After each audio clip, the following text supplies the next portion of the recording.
A fast-moving counteroffensive over the weekend saw Ukraine claiming to have recovered almost 3,000 square kilometers of territory previously lost to Russian forces.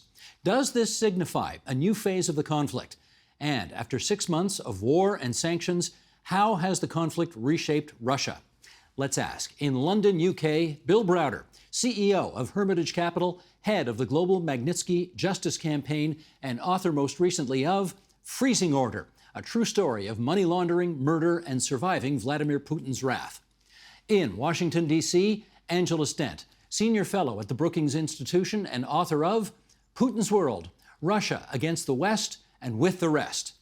And in Vale Perkins, Quebec, just north of the Vermont border, there's Jeffrey Kopstein, professor of political science at the University of California, Irvine.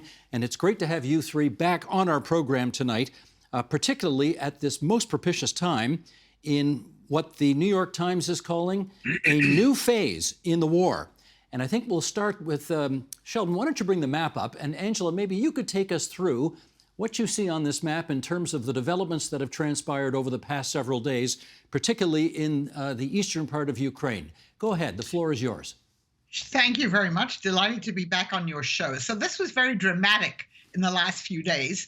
The Ukrainians have essentially taken most of the area around Kharkiv, which of course is the second largest city in Ukraine, and they've taken villages and small towns that were part of the kind of logistics and transportation hub for the Russian troops, making it much more difficult for them to project force, to resupply. And what you've had is, at least what we've seen in the images that we have, because journalists are actually not allowed in there, are fleeing Russians. They're leaving all their tanks behind. They're leaving the ammunition behind. And so this really is quite dramatic. And then there is another offensive going on in Kherson, which was a town that was taken very early in the war when Russia invaded. That is going more slowly, but it is also happening. It's also a key logistical place. So I think what we can say is that what used to be, let's say 2 weeks ago, looked like a stalemate, now is much more dynamic. The Ukrainians are on the offensive. They are being more successful than people thought. The Russians are fleeing, or as the Kremlin says, they're just regrouping their forces. But I think we have to wait and see whether the Ukrainians can keep the territory that they've taken, what kind of countermeasures the Russians take, including asymmetric responses. We've already seen them take out much of the power grid in a number of cities around Ukraine until we can say that the Ukrainians have consolidated these gains. But still, it's a very positive sign for the Ukrainians. Well, those are clearly key questions that you've asked at the end there, which makes me want to ask Jeff Kopstein whether you think this is a genuine turning point in the war. Well, it depends what we mean by turning point. I mean, they are now 6 months into a 3-day operation, which was supposed to be a blitzkrieg, but it didn't go that way. Then it turned into a war of attrition. So a turning point, the Russians thought the war of attrition would work to their advantage. And this shows that it has not. They appear at this point, at any rate, to be have lost a lot of people, men, have lost, as Angela just said, a lot of materiel.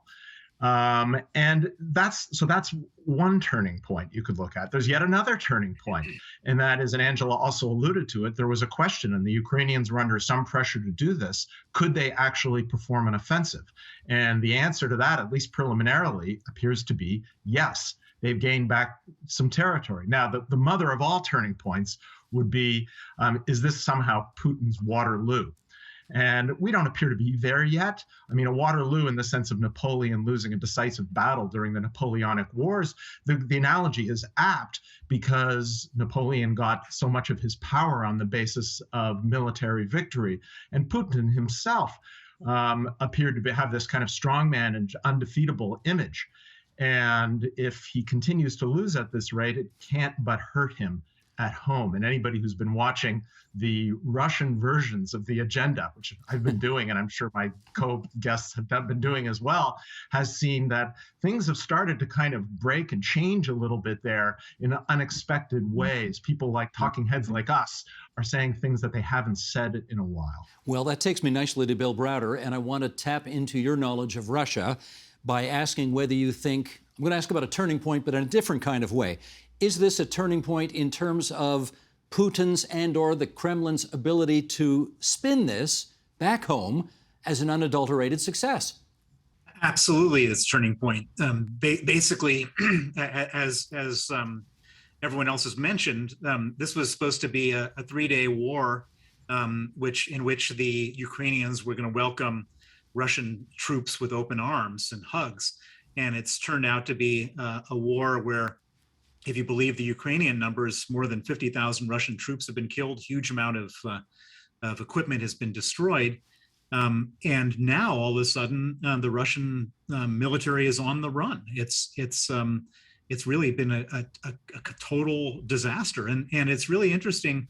I guess there's sort of three main audiences for this disaster. One is for the Ukrainian people I mean, this has really improved the morale of the Ukrainian people to see that they could regain this territory. Second, it's very helpful for the Ukrainians asking for help from the United States government and the European Union and everyone else, because the help that we're providing is not being wasted, is being used very efficiently and very successfully. And then third, and probably most importantly, this is demoralizing for the Russian public, and it's now starting to bubble up above the surface. There, the main talking heads are now discussing who's to blame, and they're starting to become all sorts of little seeds of discontent around Russia. And a lot of people in Russia can tolerate a lot of things, a lot of negative economic repercussions, a lot of dead bodies. But the one thing they can't tolerate is losing. And if Putin is seen to be a loser, they'll take him out in a weekend. And this is, of course, just the beginning of any process that would demonstrate that. But it's something that's so scary that I would imagine Putin is right now kind of coming up with all sorts of retaliations that are going to be very awful and heartbreaking for us to watch going forward, because he can't be seen to be a loser. We will return to this notion of whether this makes Putin much more vulnerable than he has been to date. But just before we get there, Jeff, I do want I'd like your take on whether, since everybody thought this war was going to be over pretty quickly with a Russian victory, and clearly it now won't be, and not only that, the Ukrainians have demonstrated an ability to take over territory that was theirs, had been taken by Russia, and now they have it back. Does this suggest the war is going to be very long and very drawn out? Well, as Bill just said, if things continue going as they are now, it's hard to see Putin staying in power. And much of the answer to that question, will this be a long and drawn out war or end quickly, has to do with whether people in Russia decide to end it unilaterally, to say, because it's really up to them. Putin could double down, that is, to send in more troops, to actually declare this what it is. You're not even allowed in Russia to use the word, this is a war. And that's really what changed yesterday on television. People started saying, this is a war. This isn't just a special military operation, as they've been calling it. And so if they decide to double down, and what would doubling down actually mean? That would mean some kind of general mobilization. And that goes against what Putin has been trying to do. That's to spare the population of much of central Russia, and especially the middle classes and upper classes of Moscow, any sense that they're paying a price for this war. I mean, this weekend, as my co-panelists will note, there was a huge celebration in Moscow with dancing in the street and music, kind of celebrating a giant anniversary of Moscow's existence. Putin's kind of allowing this kind of bread and circuses to go on as other people from outlying areas of Russia, especially ethnic minorities, Chechens, are doing the fighting and dying. And so how long he's going to be able to do this will determine whether it's a short or a long war. Angela, pick up on that if you would, and let's point out that it's been 6 months of sanctions by the West on Russia. We've got companies that have left Russia. We have, if the Ukrainian estimate is right, 50,000 dead Russians as a result of this war. And some suggestions, at least here in this discussion, that Putin is a lot more vulnerable than perhaps we had initially thought. In your judgment, what's been the impact inside Russia of everything that's transpired over the last 6 months? Well, it's very interesting. A poll that came out recently by the Levada organization, which is the one independent polling organization, to the extent that one can believe their figures, and they themselves say it's problematic during war. But it shows that about 48% of the population by now in Russia are indifferent to the war. They don't support it, they don't actively oppose it, and they're going on living their lives. And just to take up what Jeffrey was saying, if you live in Moscow, you would barely know that there was a war going on. The restaurants are open, life goes on as usual. They had the celebration this weekend with a Ferris wheel that then broke down, but they're really not aware of what's happening. And the important point, and again, to what Jeffrey was saying, that Russia has a huge manpower problem, and yet Putin does not want to do general mobilization because they know, and they can go back to what happened in the Soviet-Afghan war, that once you start recruiting people from the urban, middle-class, educated areas, you're going to have much more active opposition to the war. And therefore, as long as you call it a special military operation and you take non-Russians and some Russians from very poor areas and send them there essentially to be cannon fodder, that is the opposition isn't going to reach you. So the hawks, by the way, and there are hawks around Putin, and we've seen that even the last few days, are now calling on these same talk shows that have been alluded to for, we've got to do general mobilization, we've got to, we have to send more troops. They're now recruiting from prisons to send prisoners to the war because they just don't have the manpower. So I would say that for a large number of Russians, they don't really feel the war. And for those people who do sign up from the poor areas and who then are killed, their parents get financial compensation when they come back. And so they're aware of the war, but they're being told that they're fighting this noble war against Ukrainian Nazis and against NATO and against the United States. And so far, that propaganda has worked well enough. But I think we could certainly see that changing now if people are more aware of the reverses that Russia has been suffering. And at some point when ordinary people feel the pinch of the sanctions, which they haven't so much yet, and that will happen much more next year when the export controls and things like that are fully fledged, and the Russians can't get spare parts for things. They're going to have to close down factories. They're not going to be able to manufacture things. People are going to lose their jobs. So I think we have to look, if this war continues, as it may well, until next year, until more people feel the bite. Well, let me follow up with Bill Browder on that, because yes, we have heard that the West has been quite unified in its putting sanctions on Russia. Having said that, we also hear, Bill, that there have been record revenues for Gazprom because of the price of oil. So what's happening with the Russian economy? Well, I don't think the Russian economy is doing particularly well at the moment. So $350 billion of central bank reserves have been frozen in the West. The oligarchs' offshore wealth, 40 of the top 118 oligarchs have had their assets frozen. And that really hurts.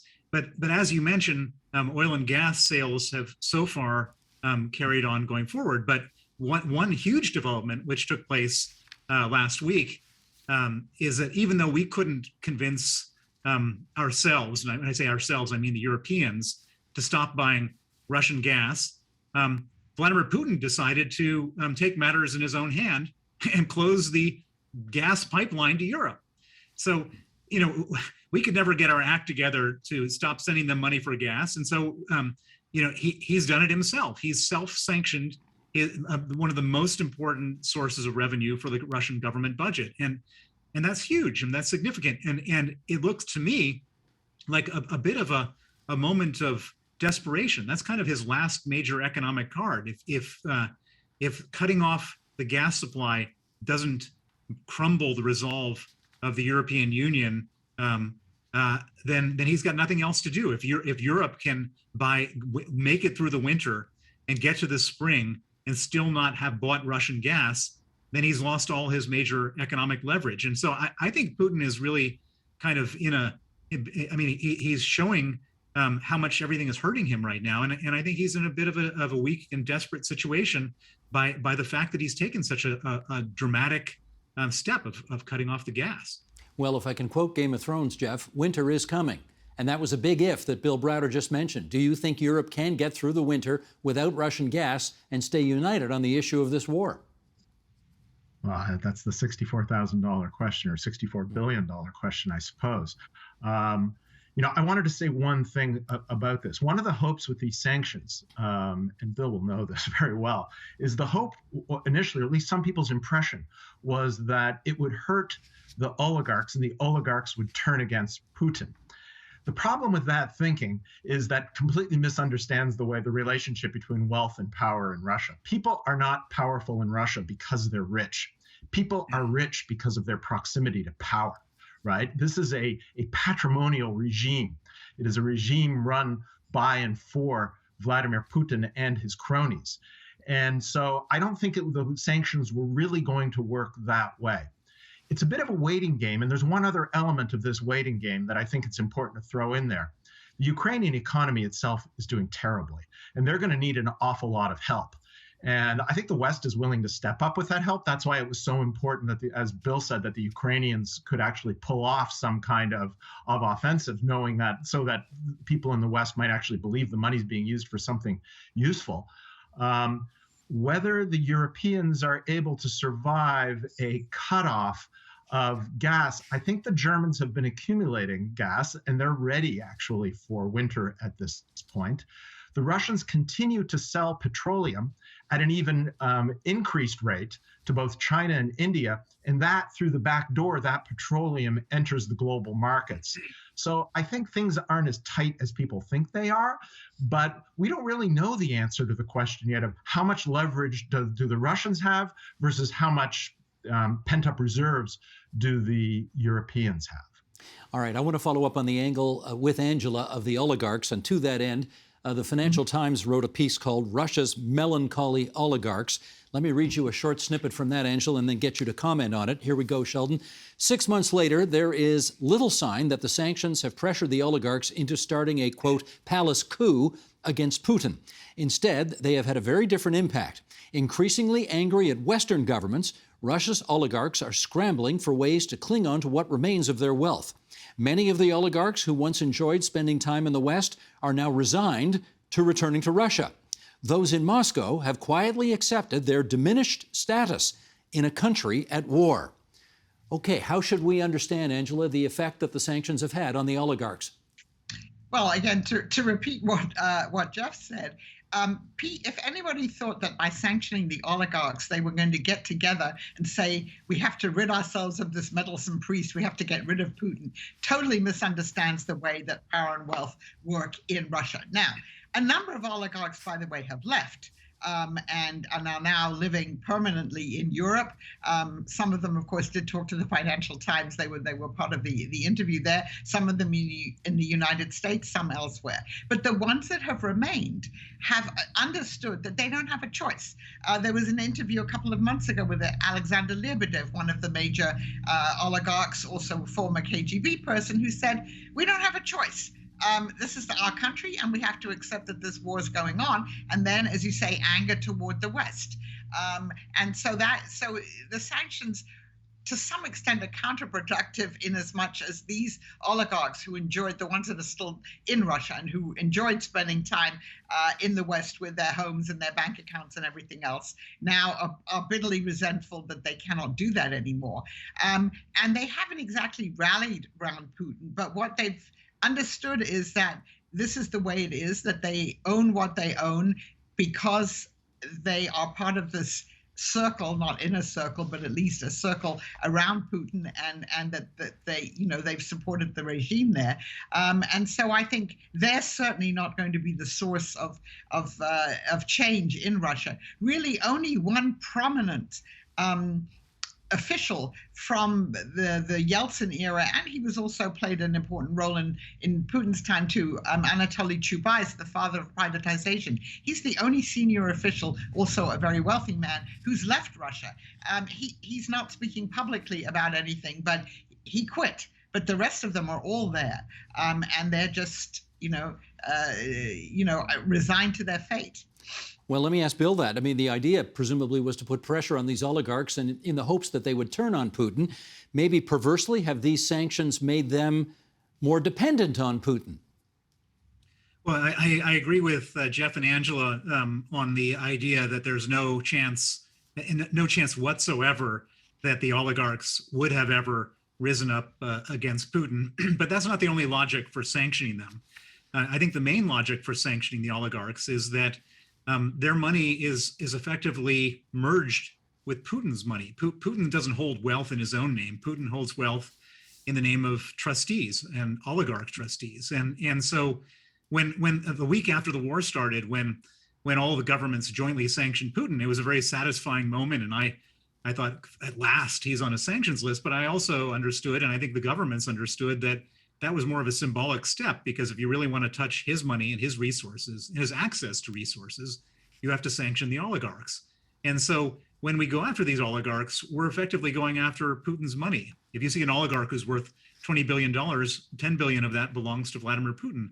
And so from that perspective, I think it's been highly effective sanctioning the oligarchs, because as Putin gets more and more desperate for money, and he will, because of what he's doing, his own self-sanctions with oil and gas and so on, he's not going to have the war chest of the central bank to call on, and he's not going to have the offshore wealth that he's created through the oligarchs to call on. And that's really important, because if we're not going to engage directly with Russia in helping Ukraine fight this war, then we have to engage indirectly. And the best way we can engage indirectly is to starve him of his financial resources. And the best way of starving him of his financial resources is to make sure that the people with the financial resources that he shares don't have access to that. And so I think that from that perspective, it's a very successful operation. And I don't really care whether they support the West or support Russia or support anything. We just don't want them to have the wiring money into Putin to use that to buy foreign missiles or whatever he needs to buy in order to continue to kill Ukrainians. Understood. Jeff, I want to get you in here on the issue of the political climate in Russia right now, and I'll mention a couple of examples here, and you tell me what it means. Last week, apparently, Ivan Safronov was sentenced to 22 years in jail for his reporting in 2020, and the independent newspaper Novaya Gazeta was stripped of its print license by a Moscow court, which effectively bans the newspaper. How has the political climate within Russia changed over the past 6 months, in your judgment? It's become more repressive. There's no doubt about that. I mean, you have people who were sort of left alone, like professors. Several colleagues have either been completely silenced, or a few very prominent ones have themselves been arrested. Media, otherwise very brave media, kind of social media people who have not just blogs, but kind of TV programs online. They have also been arrested and are being tried. But, and here's the big but, and maybe my colleagues won't agree with me on this, I don't think it's proper to speak of Putin's Russia as totalitarian. It is repressive, but it's not mobilizational, in the sense that Putin doesn't really want to mobilize his population. He just wants them to be quiet and go along with all this. Of course, he'd like support, right? But he's not actually trying to construct a kind of a Stalinist communist version of what had existed before. So I think there's no doubt that it's become more repressive and a less pleasant place to live. In fact, I was just in Israel for 2 months, and I was in a Hebrew course, in fact, and there were lots of Russians, very young Russians, in that Hebrew course, trying to actually learn Hebrew in the high tech sector, right? Who've left not because they have any great love or out of some Zionist ideal, but they've left because they want to have a life of relative freedom from oppression. So there's no doubt that the system has become more repressive over the last 6 months. Well, let me get Angela to weigh in on that. Not on your learning Hebrew, but rather on whether or not, which if you have learned it, we're very impressed. That's a hard language to learn. Maybe, Angela, you could tell us whether you think Russia is moving, in fact, from an authoritarian country to a totalitarian country. So I agree with Jeff. It is an authoritarian country. It's become more repressive under Putin. Elements now in Russia resemble what it was like in the Brezhnev era. I was a graduate student in the Soviet Union during the Brezhnev era, and I remember all the things about if you want to have a conversation with someone, you have to do it outside. You know that someone's probably going to be reporting on what you're doing, all those kinds of things, and jailing people for expressing opposition to the government. That's all there.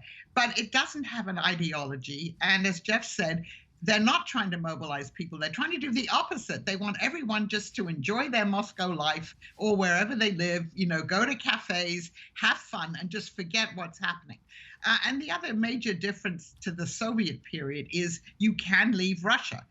Just talked about the people who are now in Israel. 400,000 Russians, estimate, have left since the war began. Putin doesn't even want them there. He has said very sarcastic and derogatory things about business people, Russian business people who've left. They're traitors, let them go. So that's the safety valve. If you really don't like it, you can leave. But if you stay, then you really do have to conform. And so for the people who stay and still try and oppose the war, it's getting more and more dangerous. They're being jailed. I have a colleague who finally managed to get out because she knew she was going to be arrested the next day. She's now in the United States. I mean, so the repression is certainly great. The authoritarianism is worse, but it's not a totalitarian state. Bill, what's your sense about how much support there actually is inside Russia for this war against Ukraine? Well, I think this is the reason why Putin went to war in the first place. I mean, he's been stealing money from the Russian people for 22 years. He and the 1,000 people around him have stolen, I estimate, $1 trillion from the Russian state over a 22-year period. That's $1,000 billion, and that's money that should have been spent on hospitals and schools and roads and so on. Instead was spent on villas and yachts in the south of France and private jets and so on. And that was an unsustainable situation. You can't do that in a country the size of Russia, with a population the size of Russia, into perpetuity, and to not expect that the people would rise up against you at some point. And so in my opinion, the reason why Putin went to war is not the sort of standard explanations of NATO and a Russian Empire. I think he went to war because he was afraid that there was going to be a match lit on dry tinder, which is the discontent of the people. And he one day, over a 7-day period of time, 1 million people would be marching on Red Square, and he would be hung from a lamppost. I think that was his big fear. And what does a dictator do if they're afraid of the people rising up against them? You create a foreign enemy. And I don't think that Russia even had a beef with Ukraine. He created it. He manufactured this fake conflict and then started a war over this fake conflict. And it worked. His approval ratings are very high. This was kind of like George Bush after Afghanistan, after September 11th, going into Afghanistan, and his approval ratings went through the roof. This is the same type of thing. People have rallied around Putin, rallied around a strong leader, rallied around against a foreign enemy. And so I believe that in the short term it worked. And the byproduct of starting a war is that he could go and get rid of all critical media, all foreign media, all social media. There's no more Facebook, Twitter, Instagram. And so he's I don't know whether you call it totalitarian, authoritarian, but what I would call is there's a huge tendency towards total control. And I have friends who are in jail right now for just calling the war a war. And everybody I know, I don't know anybody who's left in Russia, because everybody I know has had to leave because they're too scared to stay there. And these are people who have made their whole lives in Russia. And so he has done what he needed to do to create this 83% approval rating and gotten rid of anybody who's critical. And from that perspective, it's kind of working out well for him. The question is what happens next? In which case, Jeff, even if the war is not going as well as he'd hoped, is he more powerful today than he was 6 months ago? Well, we can't really measure his power in institutional terms, right? He doesn't subject himself to a vote or anything like that. The question is, what kind of leader, what kind of system they actually have? And here, I don't think you can actually, here, let me pose something. I don't think that there is one institution in Russia today, not one, that you could say would survive with certainty Putin's demise. What Putin's Russia is Putin and his cronies. It's a kind of a mafia state. And the world that Putin wants, right, is a world, the relations that he wants with Ukraine, you have to look no farther than Belarus. Think of it as Don Corleone, the mafia, sitting around the table talking about how they're going to chop things up. And that's the way he would have liked it with the rest of the world. And it all appeared to be, I mean, including with Donald Trump, that's what the kind of relations he wanted. It appeared to be working for a long time because of high petroleum prices and because he, through a lot of force, calmed down what was a kind of a crisis in Russia in the late 90s and early 2000s.